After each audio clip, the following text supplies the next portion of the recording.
नमस्कार, मैं हूं अजय और आप देख रहे हैं इवनिंग एजेंडा। और इवनिंग एजेंडा में मैं बात करूं आजम खान साहब के कलंक की, उससे पहले एक बड़ी खबर आपको बता दूं।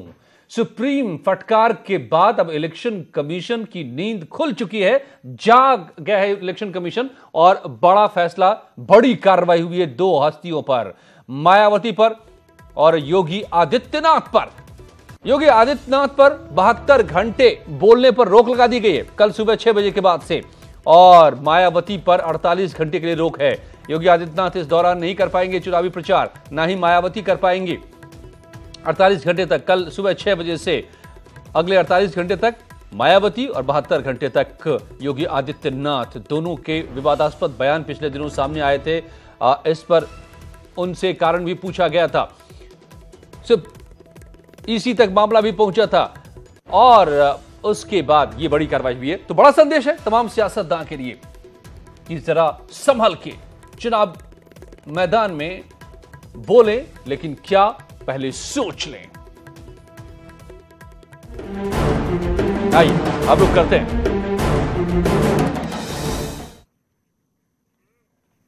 लेकिन जुबान तो है कि संभल नहीं रही है नेताओं के। और अब क्या होगा आजम साहब का, जिन्होंने राजनीति को बदनाम किया है, मुसलमान को बदनाम किया है, महिला का अपमान किया है और अब अधिकारियों को नीचा दिखाया है। लेकिन यह कलंक क्या मिटेगा?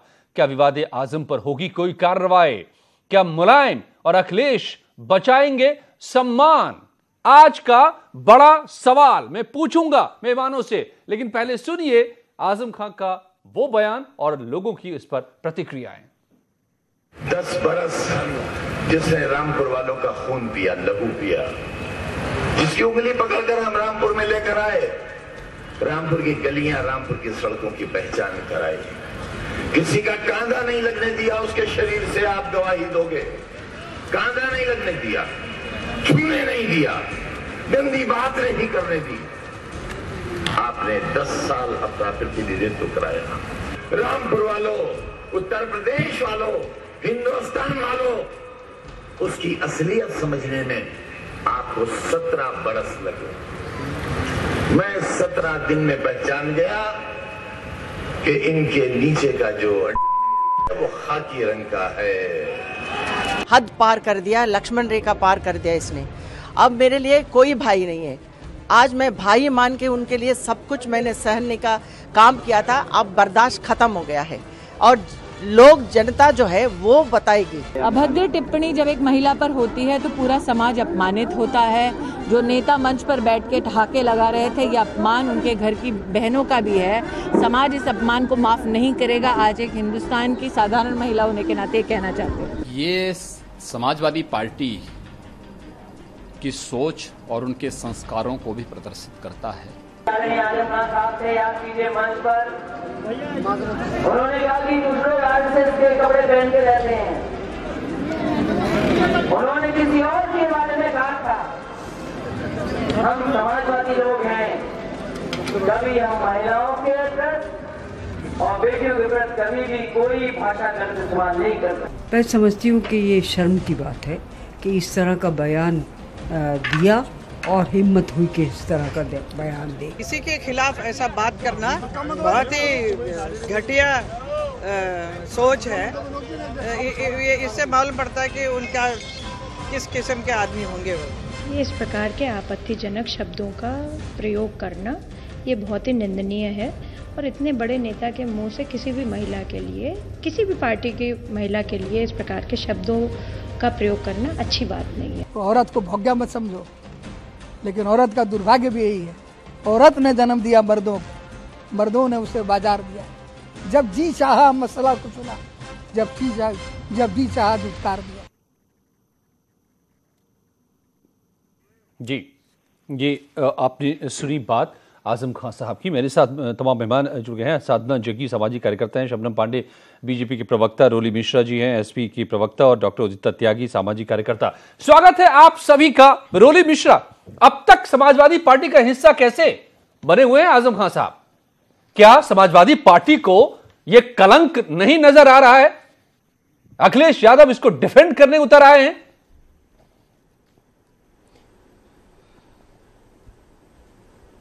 देखिए, मैं आपको बहुत स्पष्ट रूप से बता दूं, चुनाव नजदीक हैं, बहुत सारे बयान भी सामने आ रहे हैं और जो भी ये बयान आपके सामने आया है इसकी नितांत जिम्मेदारी एक नेता की है। और आदरणीय आजम खान साहब ने ये बात कही थी जो मैंने सुनी थी और उनसे मेरी व्यक्तिगत बातचीत भी हुई और उन्होंने इस पर ये कहा गया था कि मैंने महिला को लेकर के कोई टिप्पणी नहीं की है। यहाँ तक कि उन्होंने ये भी कहा था कि अगर कहीं भी आप ये पाएं कि इसमें जया प्रदा का नाम लिया गया है या उन पर ये बात कही गई है तो ये मैं जानता था कि ये वो डिफेंस यही लेंगे। वो ये आप इस मामले में बड़े माहिर हैं आजम साहब, हमेशा वो इतना स्कोप छोड़कर बोलते हैं। लेकिन सबको मालूम है रोली मिश्रा जी, आप एक महिला हैं और बतौर महिला आप खुद यहां बताइए कि वो बयान किसके लिए दिया गया है, किसकी बात हो रही है और क्या कहा गया है और वो क्या महिला की गरिमा के हिसाब से सही है। रोली मिश्रा को क्या लगता है? छोड़िए समाजवादी पार्टी को, छोड़िए आजम खान साहब को, छोड़िए राजनीति को।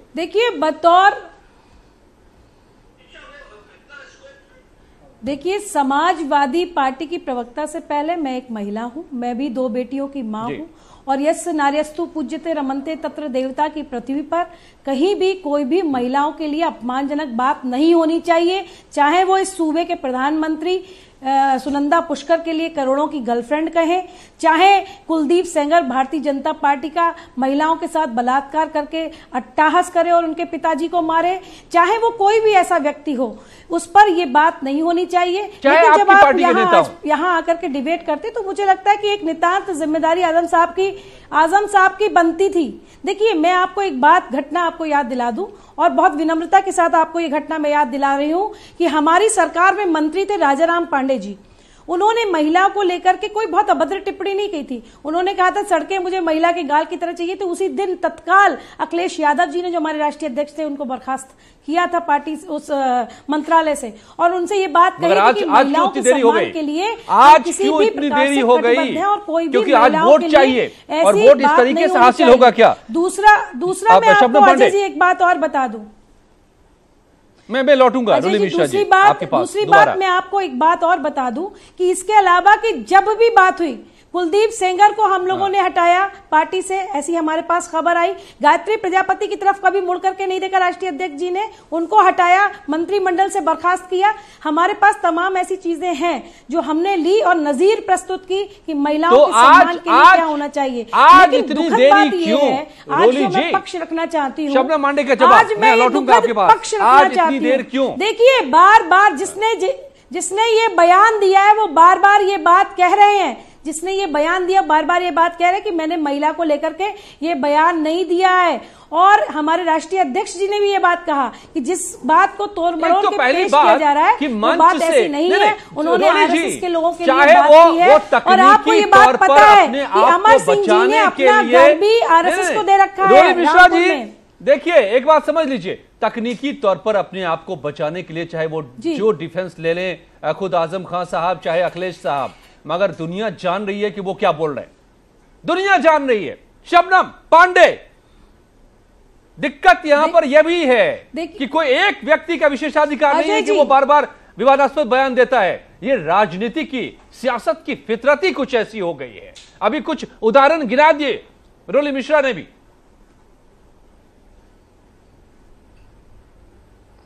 अजय जी, निश्चित तौर पे सियासत में इस तरीके की बड़बोली और मर्यादा तोड़कर बयान देने वाले कई नेता हैं और मुझे आज आश्चर्य हो रहा है कि जितने भी चैनल पे जाती हूं और प्रवक्ता जब सपा के बैठते हैं तो वो पूरा एक लिस्ट लेके आते हैं बयान का, उसको पढ़ते हैं और उसके बाद कहते हैं आजम खान जी ने अमर सिंह जी के लिए कहा। या तो पूरी जनता, मीडिया, नेता सब बेवकूफ हैं, सबने गलत सुना, सब बहरे हैं, सबने गलत सुना और ये सही कह रहे हैं। और सबने देखा कि उसी मंच पे अखिलेश जी बैठे हैं जिनकी पत्नी डिंपल जी भी राजनीति में है। क्या पता आज जिसका रंग बता रहे हैं कल किसी और परिवार वालों का रंग बताने लग जाए। तो कम से कम वहां खड़े होकर अगर अखिलेश जी ने कहा होता उनको कि मैं तुरंत पार्टी से निकालता हूं या सख्त कार्रवाई की होती तो आज हमें लगता कि हाँ उन्होंने पहले भी कभी इस बारे में सोचा है। पर जयप्रदा जी बार बार कह रही है 2009 में भी मेरे साथ ऐसा हुआ और ये बैठे रहे। तो दुर्योधन और धृतराष्ट्र बन के जिस तरीके से द्रौपदी का चीरहरण किए हैं, आपको विश्वास दिलाती हूं कि कृष्ण बन के भारतीय जनता पार्टी जैसे गेस्ट हाउस कांड में मायावती जी का साथ देने आई थी, वैसे ही आज भी खड़ी हैं इनके साथ।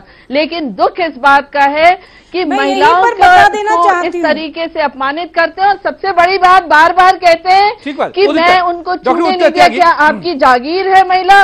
क्या महिला अपनी रक्षा नहीं कर सकती? सामाजिक इतने बड़े आप बने हुए हैं और बार बार अपने शबनम पांडे जी को बता देना चाहती हूँ, मैं शबनम पांडे जी को बता देना चाहती हूँ कि आपकी पार्टी की एक महिला विधायक की बात कहती है मंच से। अखिलेश जी का मैं आपकी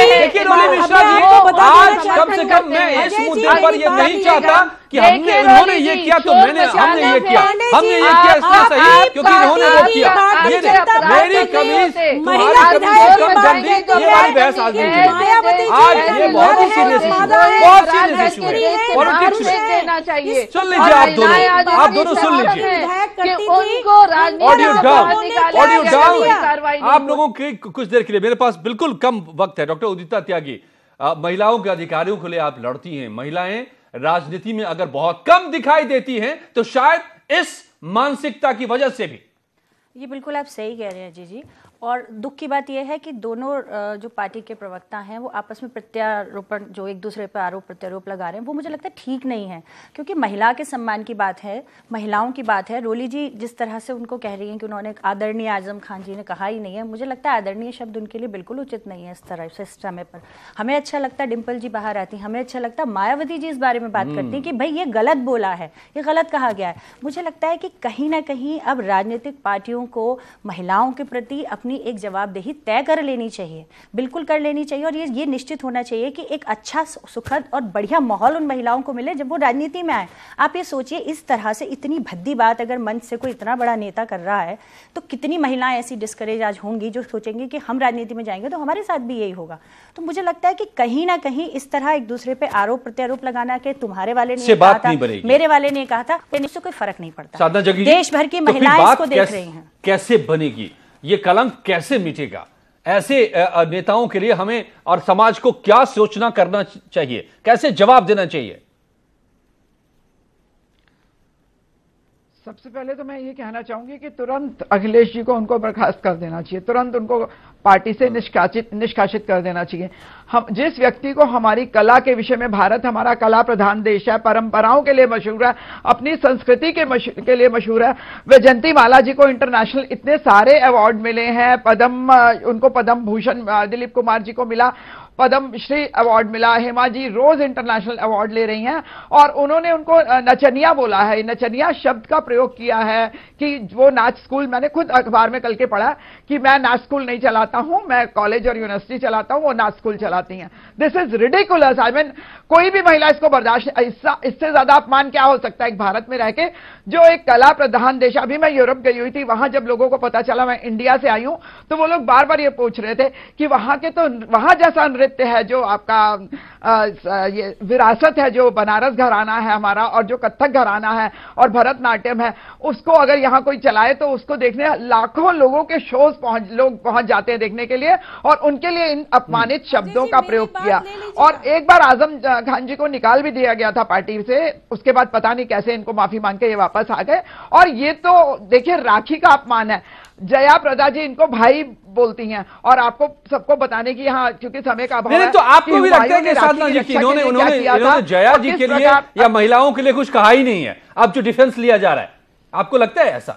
आपने बयान सुना होगा। नहीं, वो तो आप कहा जा रहा है, परंतु कहा है उन्होंने जया जी के लिए ही कहा है। जया जी क्यों सबको वो तो मुलायम सिंह जी के पास भी गई हैं इस चीज को लेके कि मेरी अश्लील तस्वीरें वो लेके सबको दिखा रहे हैं। डॉक्टर आपको लगता है कि ये किसके लिए कहा गया? आपको समझने में कोई शक है क्या? नहीं, आप देखिए ना, जब तक इनकी पार्टी में थी 10 साल इन्होंने एमपी बनाकर रखा, तब तक वो सबसे बड़ी नृत्यांगना थी, बहुत बड़ी सेलिब्रिटी थी, बहुत बड़ी एक्ट्रेस थी। आज वो दूसरी पार्टी से इस बयान में उन्होंने कहा कि 10 साल तक उंगली तो बिल्कुल गलत बात है। रामनगर लाया, 10 साल तक खून पिया। उन्होंने खुद कहा कि मैंने उनको कभी किसी को कुछ कहने नहीं दिया, सब कुछ प्रोटेक्ट किया, तब वो अच्छी थी। अब वो दूसरी पार्टी से लड़ रही है तो क्या उनमें सारी बुराइयां हो गई हैं? आप उन्हें नचनिया बोल रहे हैं, कितनी भद्दी बात है। मुझे लगता है कि समाजवादी पार्टी को, अगर हालांकि समाजवादी पार्टी की परंपरा रही है कि अब रेप के लिए भी कहा जाता है कि क्या हुआ, गलती हो गई, फांसी पर चढ़ाओगे क्या? तो क्या वो मानसिकता आज भी बरकरार है यहां पर पार्टी में? यह साबित करना होगा इस बार लाइन खींचनी होगी पार्टी को कि पार्टी की सोच क्या है। क्या अखिलेश के बाद पार्टी बदल गई है या उसी सोच पर आज भी कायम है जो हम सुन रहे हैं? अजय जी, मुझे 1 या 2 मिनट का समय दीजिएगा। मेरी जो प्रबुद्ध साथी यहाँ पर बैठी इतना वक्त तो है नहीं, कुछ सेकंड का दे सकता हूं मैं, 10-15 सेकंड बारी से जवाब दे दूं। दीजिए, आप कुछ सेकंड का समय दीजिए। उदिता त्यागी जी भारतीय जनता पार्टी का मंच शेयर करती है, भारतीय जनता पार्टी की बहुत प्रबुद्ध रूप से अपने आप को दिखाती भी है और उसके कई कार्यक्रमों में सहभागिता करती है। उसका इनके पास भारतीय जनता पार्टी की ही एक सदस्य, तो इसका मतलब क्या उनके विचारों की सामाजिक कोई अहमियत नहीं है क्या? तो अच्छी बात है, लेकिन उदिता जी को नहीं, उनके विचारों का नहीं, वो जिस तरीके से कह रही थी कि जो है सपा का व्यक्ति, बसपा का व्यक्ति, मैं आपको यहाँ स्पष्ट कर देना। देखिए, सारी महिलाओं को हमने यहाँ पर इकट्ठा किया है जो सामाजिक रूप से सक्रिय हैं, चाहे वो राजनीतिक हो या सामाजिक। आपको एक बात बताएं अजय जी, मुझे अगर आपने बुलाया है तो मुझे 30 सेकंड बोलने का मौका दीजिए। इतनी बड़ी बात अजय जी, मुझे 30 सेकंड बोलने का मौका दीजिए। क्या हो सकता है? अजय जी, मुझे 30 सेकंड बोलने का मौका दीजिए। पूरी महिलाओं पर इस भारतीय जनता पार्टी में एक महिला विधायक पूरी मर्यादा मायावती जी के लिए आप शब्द कहती है कि वो पुरुष है, वो नर नहीं है, वो मादा नहीं है, वो स्त्री नहीं है, वो पुरुष नहीं है। मैं जानना चाहती हूँ बीजेपी से और उदिता त्यागी जी से कि भारतीय जनता पार्टी ने अभी तक एक रिएक्शन काम किया, क्या बीजेपी इस मामले को कहां तक ले जाएगी? मैं बहुत आराम से राजनीति के मैदान से चुनाव आयोग तक ये मामला जाएगा, सुप्रीम कोर्ट तक तो पहुंच ही चुका है। अजय जी, निश्चित तौर पे जब आप महिलाओं में इतना गुस्सा है, सवाल का जवाब भी सुना करिए। सड़कों पे लोग निकल आए हैं, पूरी महिलाएं सड़कों पर आ चुकी हैं, धरने शुरू हो गए हैं। इनको राजनीति करने से प्रतिबंधित किया जाए। देखना होगा, आज ही 2 बड़ी शख्सियतों के खिलाफ चुनाव आयोग ने कड़ा एक्शन लिया है, मायावती जी और खुद योगी आदित्यनाथ के लिए।